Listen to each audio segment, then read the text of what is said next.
tugasnya menjadi mandataris MPR. Di dalam UUD 45 kan dikatakan presiden adalah mandataris MPR. Berarti presiden itu yang menjalankan tugas, yang menjalankan perintah dari MPR. Ini belum ya kemarin.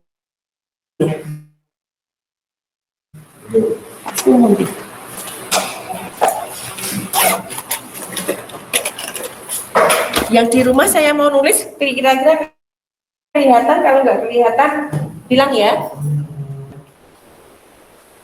Jadi penyimpangan yang pertama tadi presiden seumur hidup.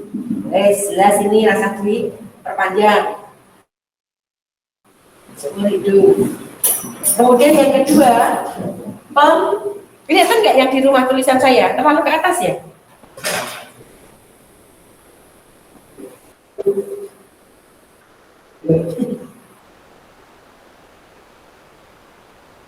Tak ngenek deh.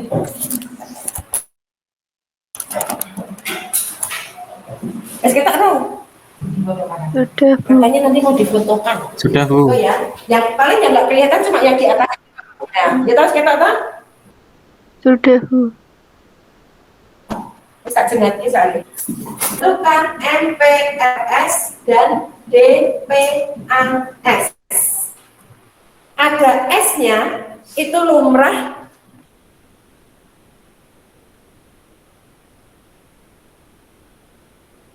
Nggak apa-apa, bukan menyimpang karena memang belum ada pemilu. Menjadi menyimpang ketika yang membentuk MPRS maupun DPAS adalah penyimpangannya oleh presiden. Ini benar DPA apa DPR? Kenapa bukan DPR? Kenapa bukan DPR?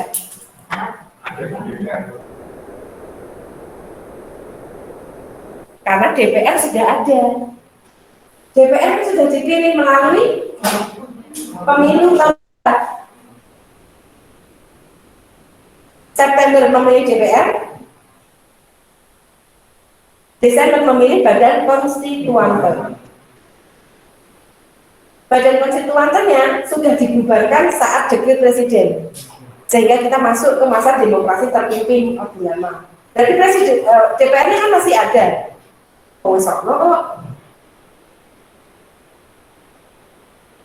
Maka yang belum ada yang dibentuk yaitu DPA.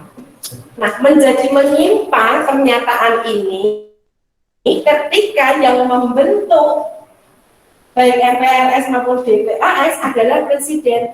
Karena dalam Undang-Undang Dasar 45 disebutkan presiden ada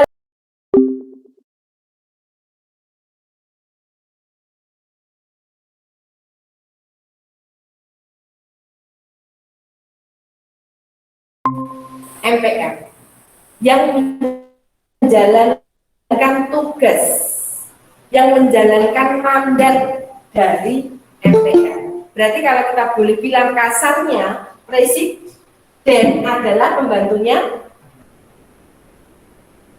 MPR, karena presiden yang menjalankan perintah MPR.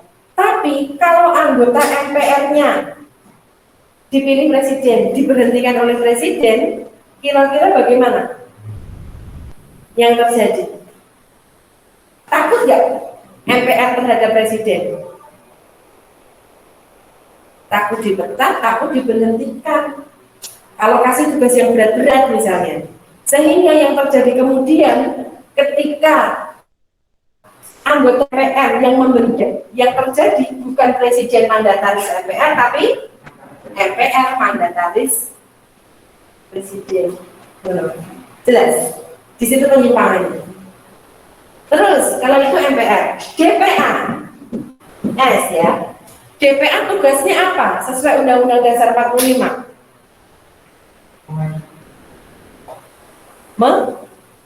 Menjawab pertanyaan presiden diminta maupun tidak.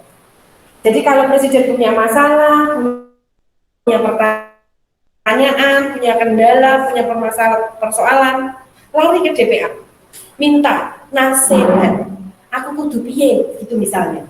Karena tugas DPA sesuai UUD 45 adalah menasehati presiden diminta maupun tidak, memberi jawab atas pertanyaan presiden. Itu tugas DPA, Dewan Pertimbangan Agung. Jadi meminta pertimbangan. Kalau aku mau A, mau B, mau C, itu kepada DPA.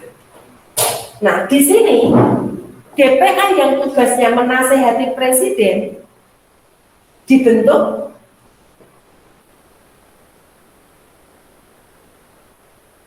oleh presiden, diketuai nasihati presiden. Aneh atau tidak? Lucu loh, rancu jadinya. Dewan ini tugasnya menasihati presiden, tapi diketuai presiden, anggotanya dipilih presiden. Itu kan sama saja menasihati dirinya sendiri. Nah, menasihati dirinya sendiri itu sama dengan dirinya. Tugasnya menasihati dirinya, di berdua ya Pak, tak peduli. Disitulah penyimpangannya. Itu pada masa Orde Lama. Terus yang ketiga yang kamu jawab tadi, pembubaran. Nah, ini DPR kalau yang ini. DPR yang sudah dipilih oleh rakyat saat pemilu itu. Dewan Konstituannya sudah dibubarkan saat dekret presiden. DPR yang menyusul tidak lama kemudian dibubarkan juga oleh presiden. Dari sini pun kita bisa langsung tahu bahwa ini menyimpang karena jabatannya sama, derajatnya sama, sama-sama sebagai lembaga tinggi negara. Kalau MPR kan lembaga tertinggi, sehingga berhak memerintah presiden.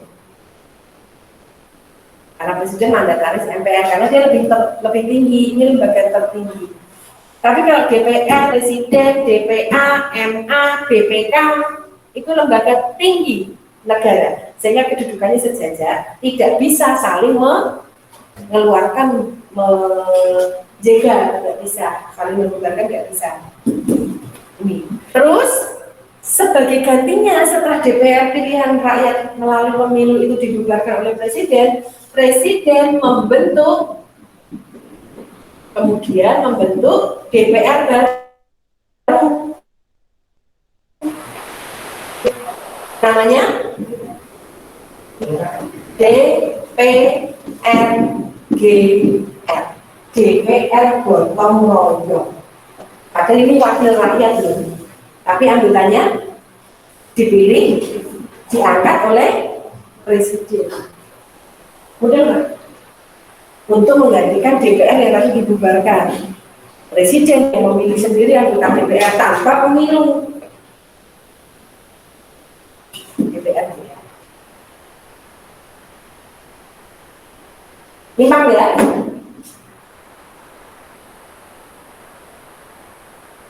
Muncul pertanyaan lagi dari pernyataan ini. Presiden. Siapa yang tahu? Tadi malah nggak sampai.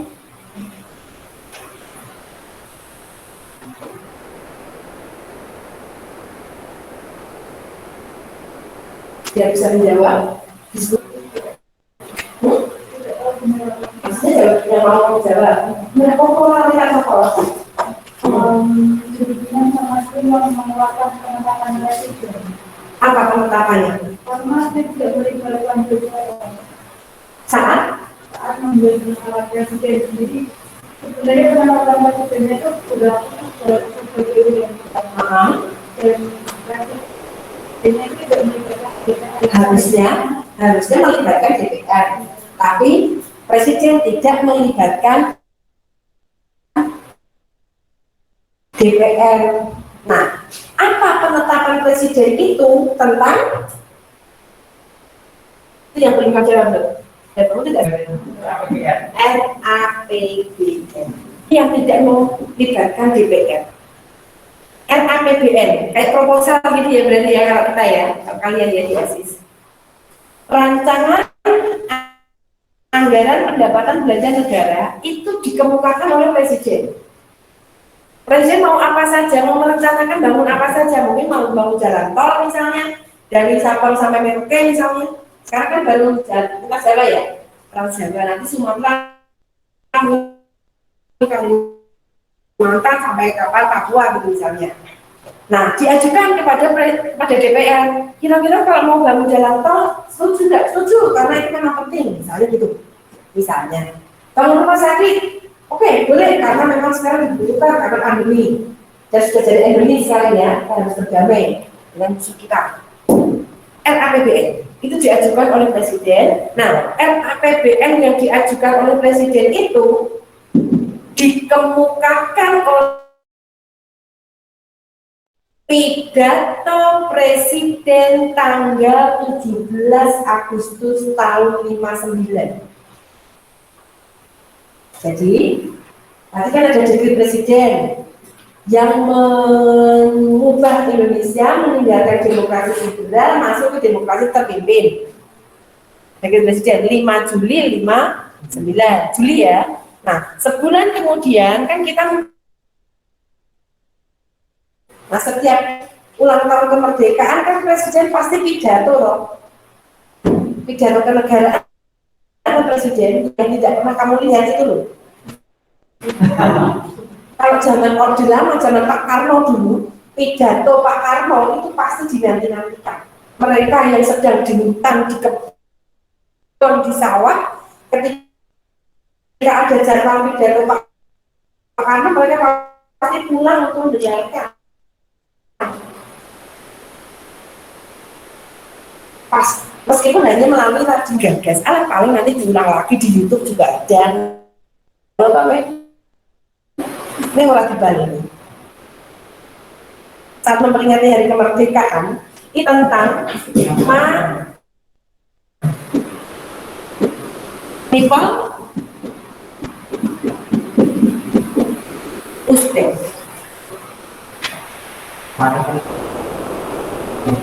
Manifesto Politik Uzbek. Manifesto itu pandangan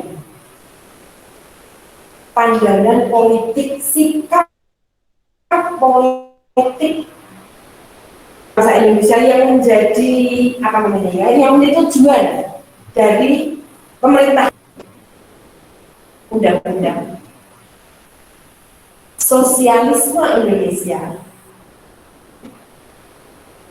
demokrasi terpimpin, ekonomi terpimpin, dan kepribadian bangsa Indonesia. Disingkat Uzbek.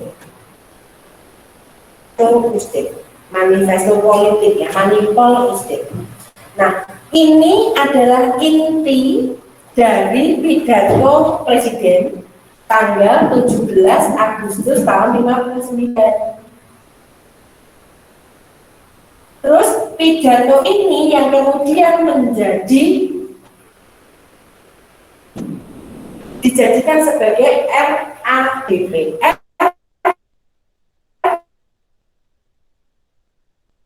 agar menjadi GBHN.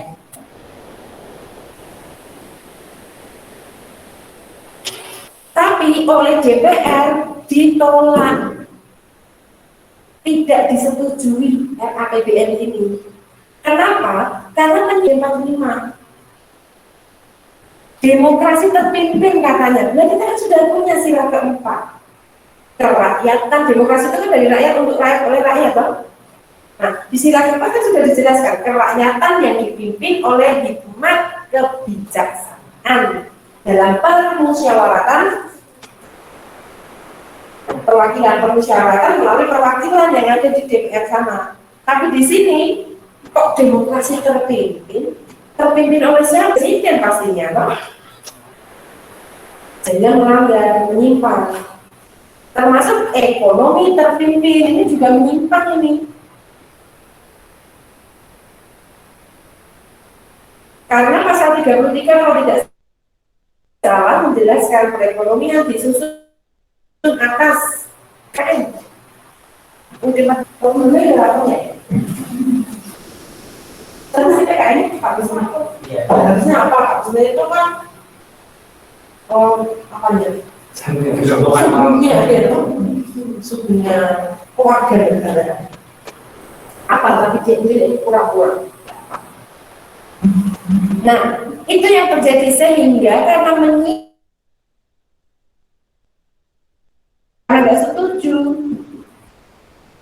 Sehingga apa Presiden? Ketua OSISnya nggak di sini ya? Pak MP kan? Nggak di sini juga. Di sebelah sana semua. Nah, ini apa ya? Misalnya ada ketua OSIS atau siapapun kan kita sering ada. Hah? BPH ada ya? Sering.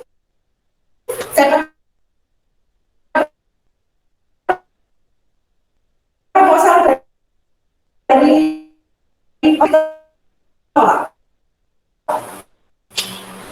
rasanya nih kurang disetujui sama kepala sekolah karena kurang sesuai dengan keadaan.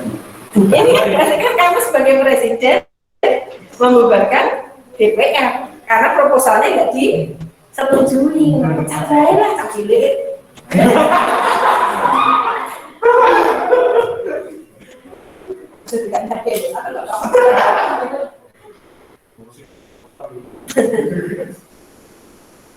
Ada anaknya ya di sini, nggak ada ya? Emang punya? Apa? Tanyanya di situ. Enggak. Waktu anaknya sekolah Pak Sugitno itu masih kepala sekolah SMA 3. Ini dari SMA 3 dulu. Oh. Terus pindah ke sini. Jadi rolling kan biasanya sama 1, 2, 3 itu kan rolling gantian. Kalau itu masih di sana ya di sekolah kan di sana. Wes kalau anakku dulu kan ya tak sekolah ini. Dan gratis. Mulai oleh gratis. Kita lulus tak oke. Kita lulus saya juga ikut keluar. Karena sudah gak dapat gratisan. Ada di lagi. Apa? Ada di lagi. Gimana lagi? Enggak, aku nanti di sana kelihatan jelek sendiri. Kan gurunya fresh graduated semuanya di sana ya, muda-muda ya. Ya aku kita elak gini enggak. Tapi bayarannya pernah diri. Enggak. Udah masa lalu. Oke, jadi itu yang terjadi sehingga Presiden nggak menerima penolakan itu, terus dibubarkanlah DPR itu sebagai gantinya membentuk DPR. Ini kenapa kebiasaan sama jadi Presiden penyimpangan terhadap pemerintah. Pernah dengar ini juga ya, pernah sudah atau belum? Politik Masa saya nasakomnya benar tapi nanti ya biar urut. Nasakom itu nanti kaitannya dengan G30S. Kalau sudah G30S kita masuk ke orde baru. Lagi ini COK penyimpangannya loh. Mercusuar. Pernah dengar istilah mercusuar? Yang di rumah mercusuar itu apa? Di pantai. tower pantai. Apa tuh Dit mercusuar?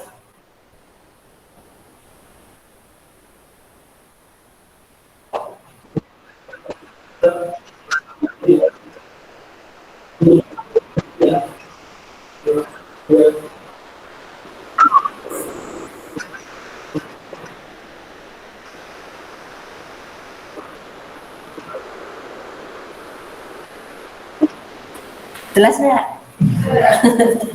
Tapi saya jelas. Makasih ya Dit, jawabannya sudah benar. Tapi tidak menjawab pertanyaan saya gitu emang. Pertanyaan saya tadi apa? Apa itu mercusuar gitu? Bukan politik mercusuar. Ini politik mercusuar yang dijawab oleh tadi sudah benar. Cuma untuk gambarannya saja. Mercusuar adanya di pantai ya. Berarti ini soal digoreng nih? Karena kita jawab ya, adanya menara masjid ya. Nah, kenapa dibangun seperti itu kan biar kedengaran sampai mana-mana toh kalau menara masjid. Tapi kalau mercusuar itu biar terlihat dari tengah lautan atau setidaknya kapal-kapal yang sudah mau mendekati daratan itu kalau sudah melihat mercusuar tahu kalau sudah mau dekat daratan maka harus mengurangi kecepatan karena kapal kan nggak punya rem cakram, injak langsung set mandek, karena kan orang iso ya toh keluarkan jangkar ya tidak langsung mandek sehingga harus dipandu dengan mercusuar itu sudah ada mercusuar berarti sudah mendekati daratan kecepatan harus dikurangi atau kalau tidak mau mendarat ya menggok lanjutkan perjalanan kemana gitu. Nah, agar dilihat dari kejauhan.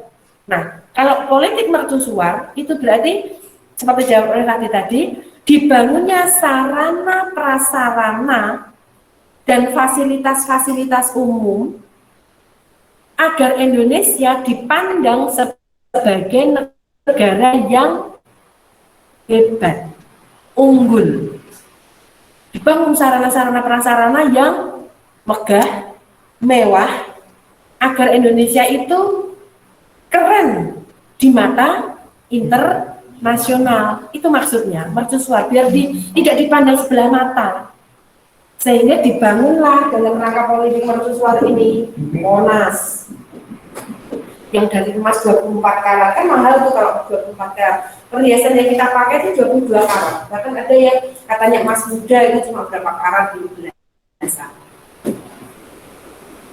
Monas 20. Apa?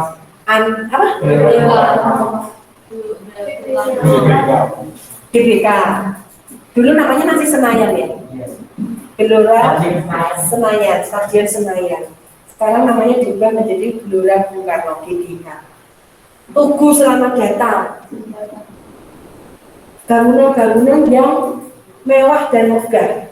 Senayan, Gelora Senayan itu tidak semua negara punya loh. Tanah puluhan ini yang punya cuma Indonesia kok. Dan itu memang sengaja dibangun oleh Indonesia karena Indonesia rencananya mau menjadi tuan rumah ASEAN.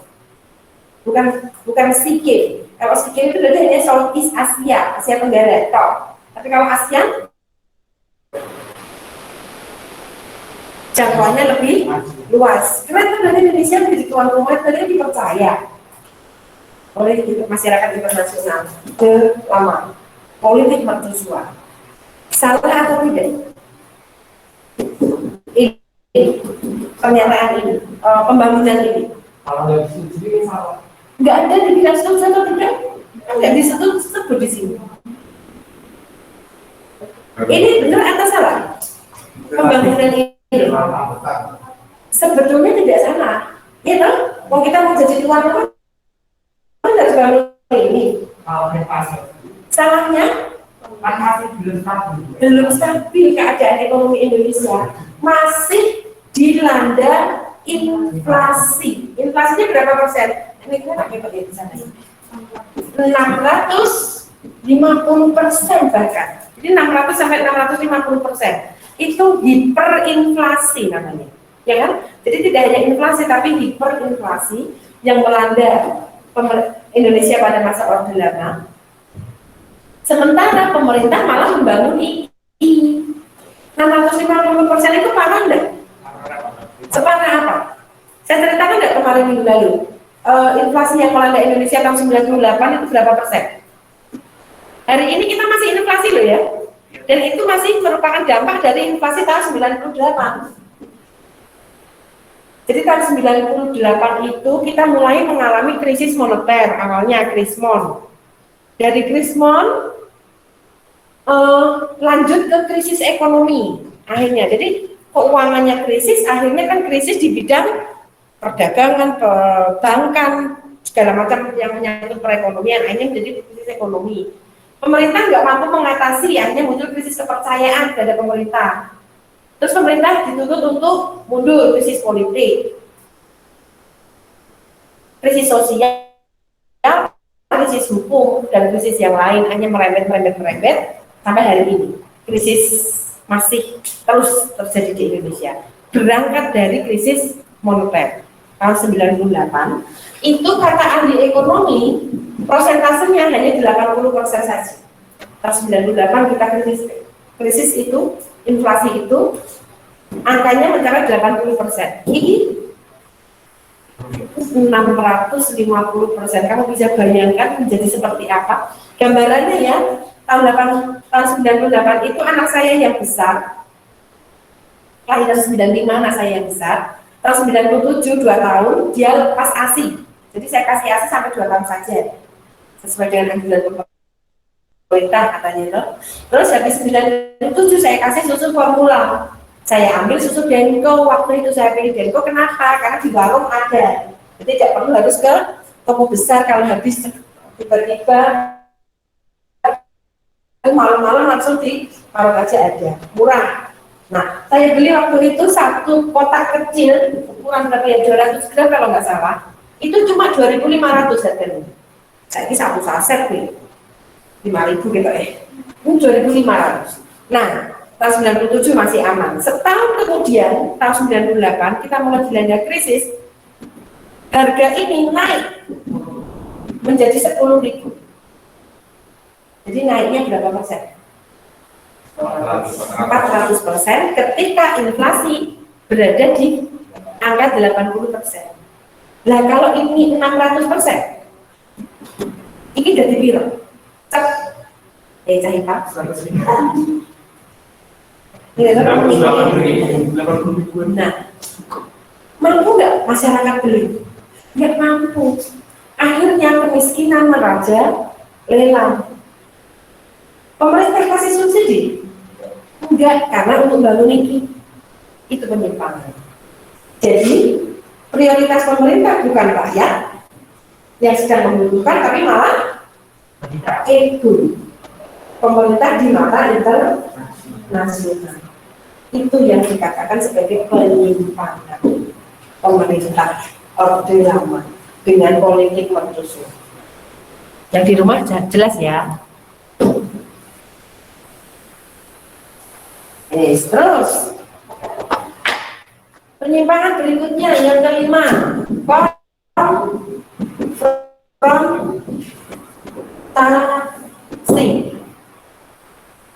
Siapa? Indonesia dengan Malaysia. Sebelum ASEAN terbentuk, sebetulnya tahun 60-an ketika kita ada di masa Orde Lama, itu ada wacana terbentuknya kerjasama negara Malaysia, Filipina, Indonesia, namanya Mapilindo. Tapi menjadi tidak terrealisir, jadi hanya berhenti di wacana saja karena ada permusuhan Indonesia dengan Malaysia. Dan ini dari pernyataan ini saja kita sudah bisa langsung tahu bahwa ini menyimpang dari politik bebas aktif atau dari UUD 45. Dari UUD, anak paski banyak nih ya, sama tanya nih, apa ya UUD 45 ya? Terus suka baca tuh, pasti baca. Ya. Alinea keberapa yang mengatakan Indonesia ikut aktif menjaga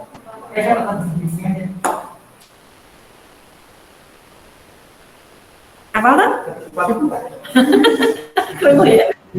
Empat ya, benar, yakin.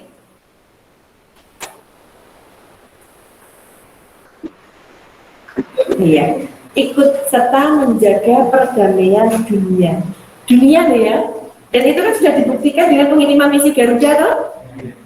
Sing ado didamaikan, nggak sih kerja malah dimusuhi. Ini apa Indonesia ini? Nah, pertanyaannya apa? Apa yang menyebabkan permusuhan Indonesia dengan Malaysia? Konfrontasi Indonesia dengan Malaysia itu kemudian dikenal dengan jargonnya Malaysia. Sebabnya apa kok Indonesia itu bermusuhan dengan Malaysia? Silakan, tahu? Permintaan pulau apa?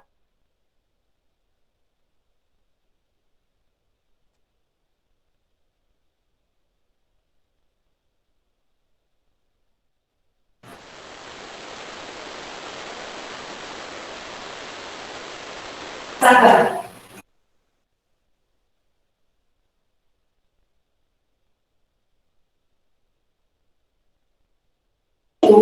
Pada tahun ini, pada masa kita ada di masa Orde Lama, itu justru dibentuk menjadi negara federasi.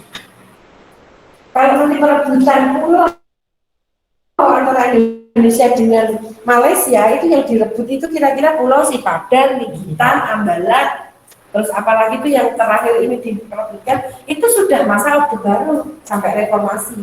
Tapi ini masih masa Orde Lama. Bukan rebutan kuno yang menyebabkan permusuhan, melainkan kamu tadi agak sudah mulai benar. Terbentuknya Federasi Malaysia yang terdiri dari Sabah, Sarawak, Brunei itu tadi loh. Brunei itu dulu masih menyatu ya dengan Malaysia, kan ada di Kalimantan Utara tadi ya, masih menjadi bagian. Terbentuknya Federasi Malaysia oleh Inggris, dipandang Indonesia, dianggap Indonesia, dipandang oleh Indonesia sebagai penjajahan gaya baru, neokolonialisme. Jadi ketika Malaysia itu dijadikan sebagai negara federasi, yang menjadikannya federasi itu Inggris, negara yang pernah menjajah Malaysia. Indonesia berasumsi, beranggapan, Inggris padune pengen jajah Malaysia meneh. Kenapa kok Indonesia berasumsi demikian? Karena Indonesia pernah merasakan hal yang sama. Kapan? Pengakuan kedaulatan Belanda sesuai dengan konvensi Meja Bundaran, ya kan? Indonesia dijadikan negara Kristen. Pertanyaan saya waktu itu, kenapa kok Belanda menginginkan Indonesia menjadi negara serikat?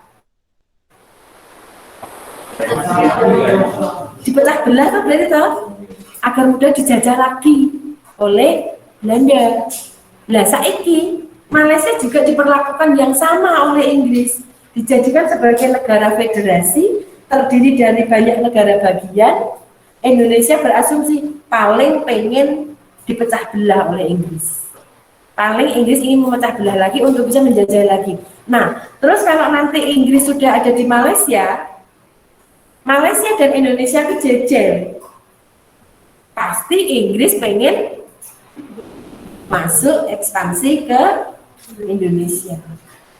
Itu yang kemudian menyebabkan permusuhan antara Indonesia dengan Malaysia, karena di Malaysia ada Inggris. Jadi bukan rakyat Malaysianya, tetapi Inggrisnya yang ada di Malaysia, yang menjadikan Malaysia sebagai negara federasi. Sehingga karena menurut asumsi Indonesia itu Malaysia menjadi federasi atas kemauan Inggris, sama seperti RIS atas kemauan Belanda, berarti kan rakyat Malaysia tidak suka sebetulnya, asumsinya itu loh. Yang mau kan Inggris, berarti kan rakyat Malaysia sebetulnya tidak mau. Maka kemudian Indonesia mencanangkan apa yang disebut dengan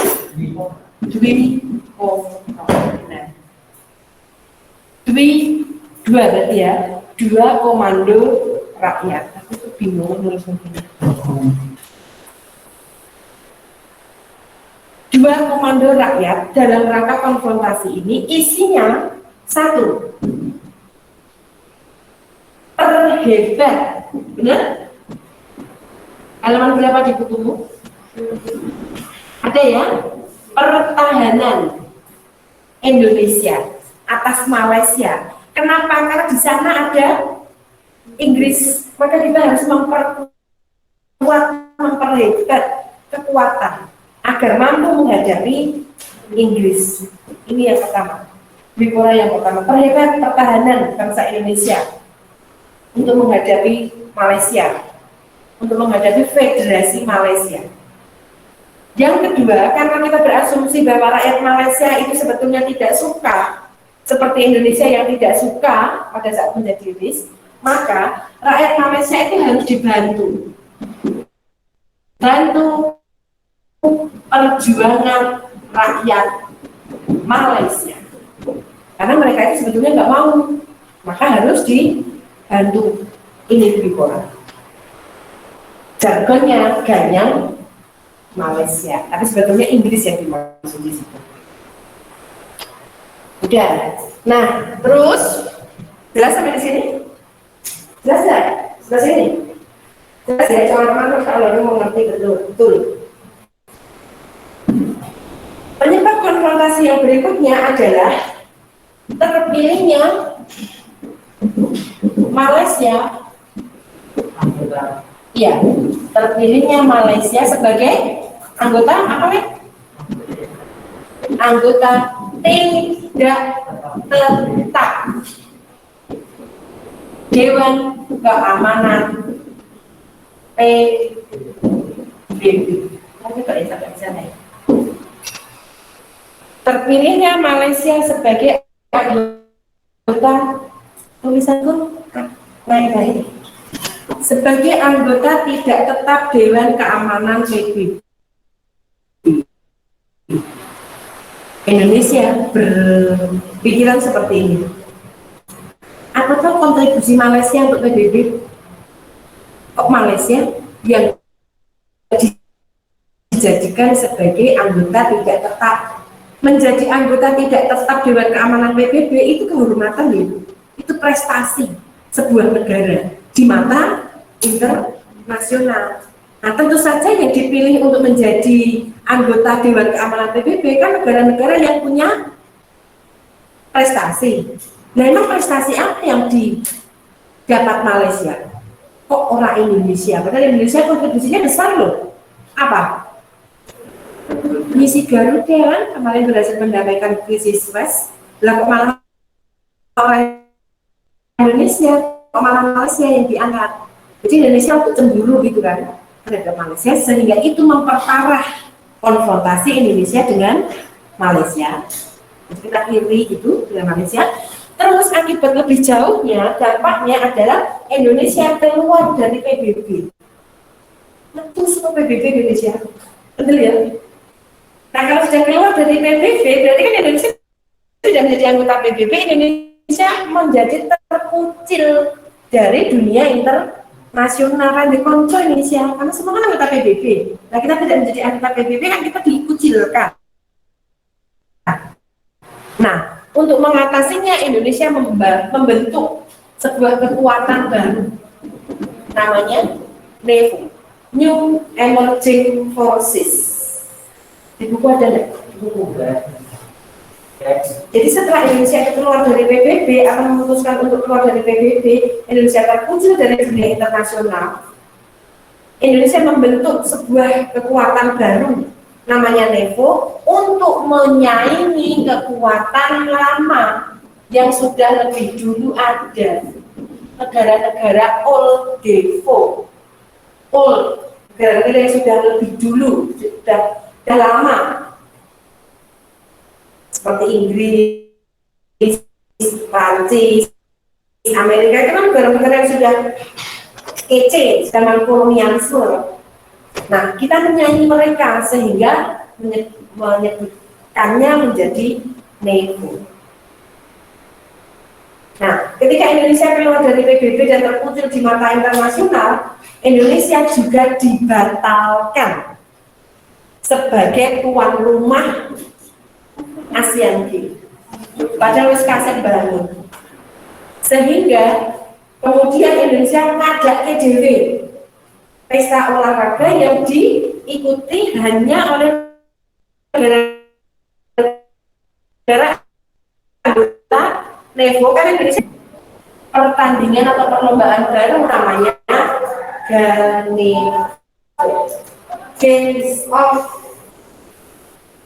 Nation New Emerging Forces, negara-negara yang tergabung dalam NEVO, ada EDW. Yang ini nggak sia-sia untuk kalian. Kalau dibangun lagi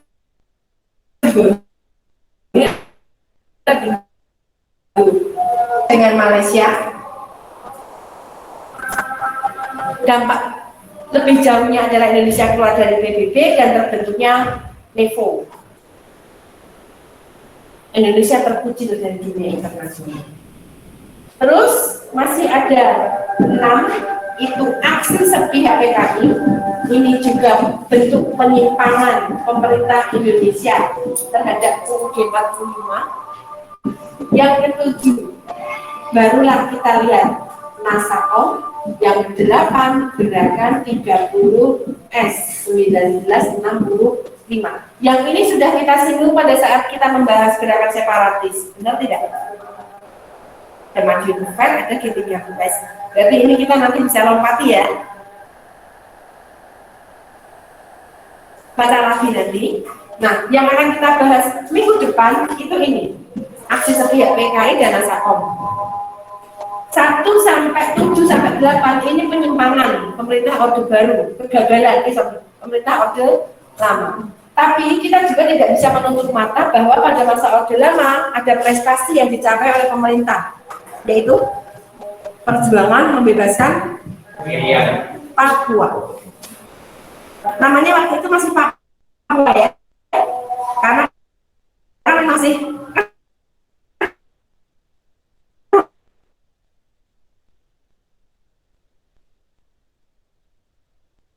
Pulau Papua itu namanya. Irian ikut RI anti net. Bulan kan Belanda, Irian. Jadi Irian itu sebetulnya akronim dari ikut RI anti net Jaya menang. Minggu depan ya kita bahas itu. Minggu depannya ulangan. Gitu. Ulangannya PTM kalau nggak salah. PTM tapi daring. PTM tapi ulangannya daring apa luring? Boleh sih sebetulnya. Tapi nanti gampang deh, nanti saya tanya. Hah? Sudah selesai? Ada rapat PTM apa? Ada rapat PTM 100%. Oh iya toh. Aku malah nggak tahu. Karena aku lebih suka PJJ.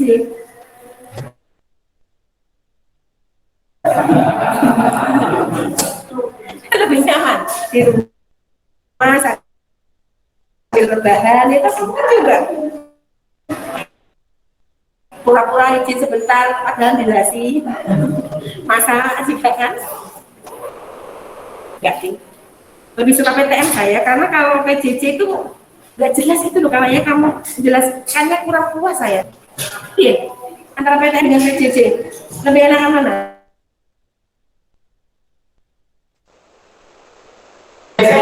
Nek ulangan enak PJJ. Ya wes nanti ulangannya PJJ. Tapi di sini. Iya. Jarak jauh kan saya di sini.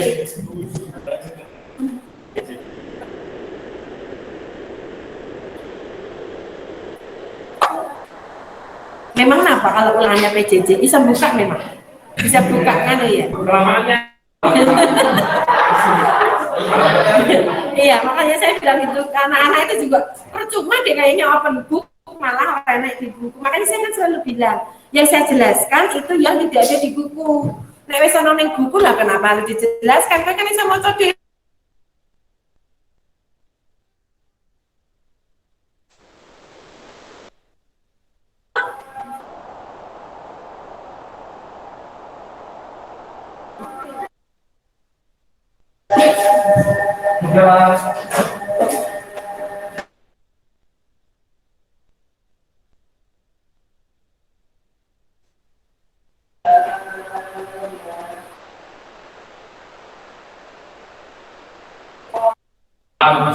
Ya, yang di rumah sudah selesai ya PJJ kita hari ini. Kalau masih ada yang mendengarkan saya.